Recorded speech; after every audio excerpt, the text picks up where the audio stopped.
工場長の熊です。メカニックの翔吾です。今日は、夏真っ盛りということで、気温はどのぐらいありそうですか？でも体感34度で、34度ぐらいありそうな本当この週はずっと暑いの続きです。ということで、夏に向けてバイクをどんな風に乗っていったらいいのか、あと人間の暑さ対策とか、そして熱だれしてしまった時にはどんなことが起きてどういう風にしたらいいかということで動画撮っていきたいと思います。はい、では行ってみましょう。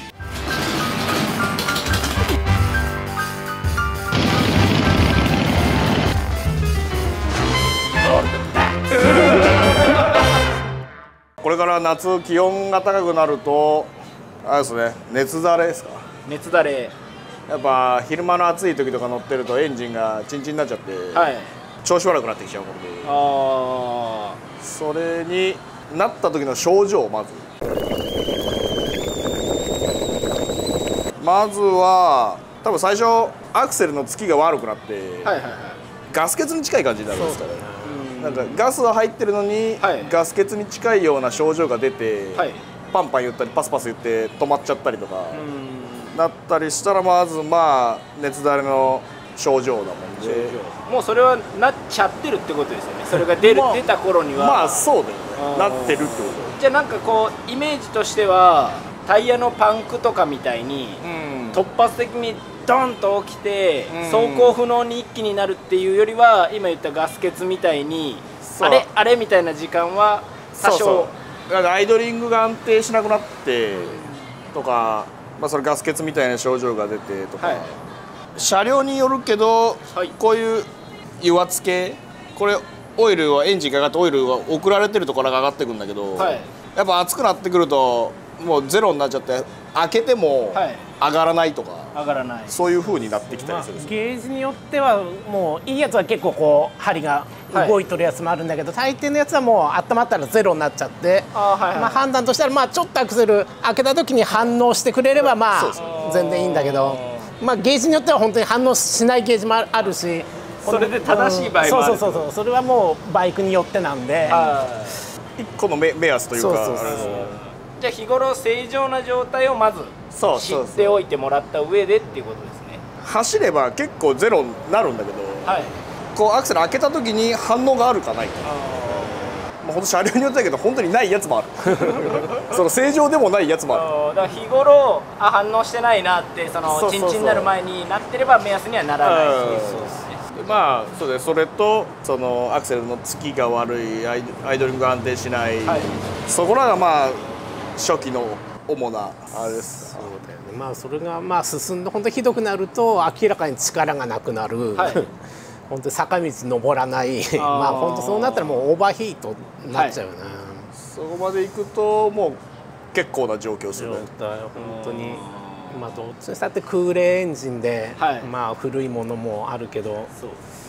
人間がこれだけ汗かくんでもう相当過酷だと思うな。もうちょっと調子悪いなっていうふうに今言った症状が出始めたら、もうまず乗らない、止まるべき。でもね本当は止まって冷やすのが一番だけど、出先でそうも言ってれんかったらなんとか風を当てながら走る、渋滞を避ける渋滞を避けつつ信号を避けつつ、とにかく走って風を当て続ける。難しいけどね。高速とかならまだあれですけどね。回転数上がっちゃうけど高速ぐらい風受けてれば大丈夫ですか？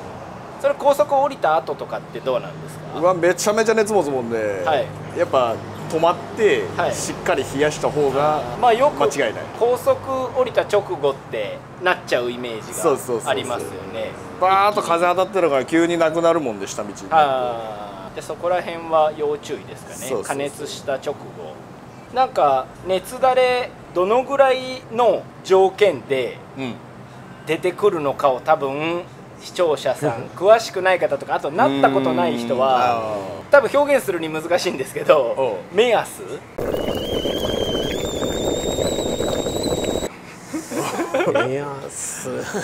多分なりたくないなって見てる人は今聞いてて思ったと思うんで、なんかちょっとヒントでもやっぱ組み立てのエンジンとかだと、はい、やっぱクリアランスとかもキチキチだもんで熱は持ちやすいもんで、やっぱそういうのはなりやすい、はい、なのでまあこういうもう真夏の昼間なんか、はい、もうなると思って乗った方がいい。組み立てでない場合、ちょっとさっき34度ぐらいかななんて今日言ってましたけど、基本的には何度以上だと注意とかもし言えれば。でもどっちにしても今のねこの夏場はどっちにしたって偉いよね。で人間がもうこれ夏だな真っ盛りだなって思う頃、チューブが流れ始めたらもうチューブが流れ始めたらもうなるねそのぐらいの目安は持って、で風によく当たるような走り方ならいいかもしれない。まあ昼間でも風当たりながら走ってればまあ、はい、乗れるは乗れるけど、まあ、あんまおすすめはしないからちなみに果てはどんなことが起きちゃうんですか？果てはまあ本当にオーバーヒートで、はい、どういうことかね、まあ、ピストンとか膨張して、はい、本当にこう何か周りが重くなって、はい、最悪の場合どうなのかね、焼き付いて、はい、焼き付いてロックしてコンロットぶち折れるとかここまではもうねよっぽど果ての果てそこまで大きな故障になって困る方はちょっとやっぱ日中そんな無理に乗らない方がいいかもしれないですよね、条件悪かったら。ちょっとでも調子悪いなと思ったらやっぱ何かね、まあその熱慣れじゃないにしても原因を探った方が、じゃあツーリングの目的地選びが結構関わりそうな夏場はそうだよ、大事だね。ですね。結構山で坂道とかずっととかだともうなりやすいし、そんなコース選んじゃいけないですね。では続いて人間の方の話人間もオーバーヒートしちゃいますからね、熱中症とかありますから、ちょっとなんか格好とかその辺の話を聞かせてください。個人の自由ではあるけど個人の自由推奨は長袖長ズボンだよね、やっぱバイクは。はい、それはどうしてですか？何かあった時にね、やっぱ布一枚でもあった方がアスファルトにザーってなるでね。翔吾はどうしてるんですか？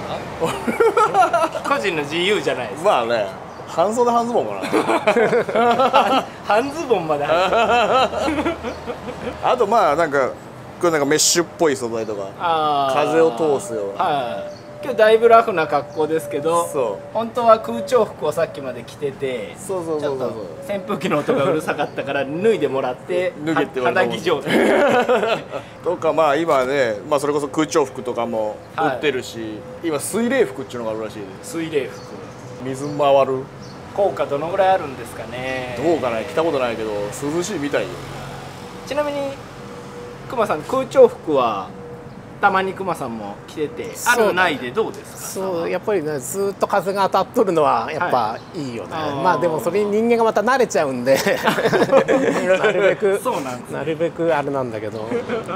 くまさんにとってはなんかこう格好で夏気をつけた方がいいこと？これはまあでもね、あんまりバイク乗るのに格好を気にしないんででも昔ね、岡山に本当に T シャツ1枚でバイクで行ったことがあって、あれはでもやっぱりなんか風がずっと当たるんで、なんかすごい疲れちゃう。疲れるっすよね、風当たってると。しかも日焼けなんかもバイクって走ってる時は正直皮膚が熱いってあんま感じないじゃないですか、風で。すごい日焼けしそうですね、この静岡県から岡山までもしこの真夏に半袖で試し乗りでこうやったもんね、俺試し乗りで託し上げてきてた。境がはっきりしてます。僕が YouTube 何かまあ某有名人の YouTube 見てた時に、もう夏、ハーレーは古いハーレーはだったかな、もうエンジンの熱がすごすぎて、とても半ズボンなんかじゃ足が熱くて乗れないって言ってるチャンネルを見たんですよ。まあペグの位置じゃないペグの位置、まあエンジンの熱もね、持つ持たんもさっきみたいにエンジン組み立てたばっかだとそれは持つし、まあいろいろ個体差はもちろんあって、まあ乗れないってことはないかな。そこまでではないけど、まああと人間の方はもう気合だよね。気合で準備物は気合ということ。気合と、まああと水分水分あんま取るとねトイレ行きたくなるね振動もすごいです。そうじゃあ人間の方の対策はもうなかなかないということで夏はもうどうしようもないね。冬は切りゃいいけどね。じゃあ最後に、オーバーヒートいざしちゃいましたということで、慌てずにどうしたらいいかちょっと話していきます。熱だれか、オーバーヒートはもう本当に最後のあれなんで、まあ熱だれした時の対処法として結局まあ本当は冷やすしかないんだけど、さっきも言ったように出先でねそんなずっと待っとれん場合は、やっぱりもう風を当てながら走るしかないと思うんだよね。走るしかないとりあえずちょっと調子悪くなってきちゃったってツーリング仲間と、まあ、合図を送ったりなんかして一旦じゃあ止めれる時は止める。でもでも止めたら熱が回るもんでまたそれをしっかり冷やさないと意味がないもんでそうするともう1時間近い話になってくるもんで1時間ぐらい置けばまあ条件とかにもよるけど日陰で風通しのいいとこで置いてればまあまだ1時間で再出発まあ1時間とかないけど、まあ、ある程度冷めればあと走ればまたさらに冷えるんで。その止めた直後は多分どんどん逆にちょっと温度上がるんでそこさえじゃあもうなんか昼飯食ったりとかそんぐらいの時間は欲しい開けるぐらい欲しいんですね。まあでもちょっと止めてタバコ1本吸って出るぐらいじゃどうにもならんもんでそれだったらもう頑張って走り続けて止めない方がいいぐらいですかね。多分その状態だとエンジンかけようにもやっぱキックしかないようなバイクだとなかなか多分かかりづらいしそうなんですね。安定しんくなってくるもんで俺熱だれしたら結構アイドルスクリューでアイドル上げちゃうけどね止まらんように止まっちゃうと大変だもんね。まあそうですねかかんないんじゃ落とさないようにした方がいいですね。本当にもう最後の最後普通もう温まってたらチョークなんか絶対使わないんだけど、もう最後の最後はやっぱり最後チョーク引いてもうかけるぐらいになっちゃうんだよね。今このボスのバイクをちょっとここに用意してもらって、話を今始めてもらったんですけどこのナックルじゃないボスのナックルが、昔僕がボスと走って高速を降りて、まあもう走れないぐらい降りた直後熱だれオーバーヒートに近いのかなしてしまってでガソリンスタンドに止めさせてもらうことができたんでガススタに入れさせてもらって、まあ、冷えるの待ってたんですけどボスが「ちょっと水道貸してもらえますか?」って言って水をぶっかけたちょっとずつ手でチャプチャプやってたのが昔の記憶にあるんですけど熊さんどうですか？さすがにやったことないけどでもね水冷みたいなもんで冷えていいのかな。一気にかけたらやっぱ変形とかクラック入りそうだけどね。もうほんとチャプチャプです。遠くから水しぶき程度ちょっとずつかけてでだんだんボスの性格なんで徐々にいっぱいかけていくんですけどあんまじゃあそれはやっぱりボスみたいに加減を見てまあ自分のバイクなら好きにしてもらえれば一気にかけるのは現金です。ジャバーってやったら多分マジでやばいと思うよ。いろいろ歪むと思うよ。そうですよね。ちょっとそこは今回お話で含めといた方がいいかなとまあ本当に冷やしたくて水いっちゃう人もいるかもしれないので霧吹きぐらいならあれかもしれないけどホースでバーってやったら多分危ないですね。バーベキューの鉄板とかチンチンのやつ水かけるとグニャーってなりますもんね。斜めになっちゃうね。だからやっぱりまあそうならないように乗るのがやっぱりさっきの対処法じゃないけど、さっき言わなかったけど高速道路なんかでやっぱりアクセル一定でハーレーだとやっぱり2000回転で100キロぐらいでずっと走れるんで、でもそれがやっぱり一番こう油圧が上がらなくなる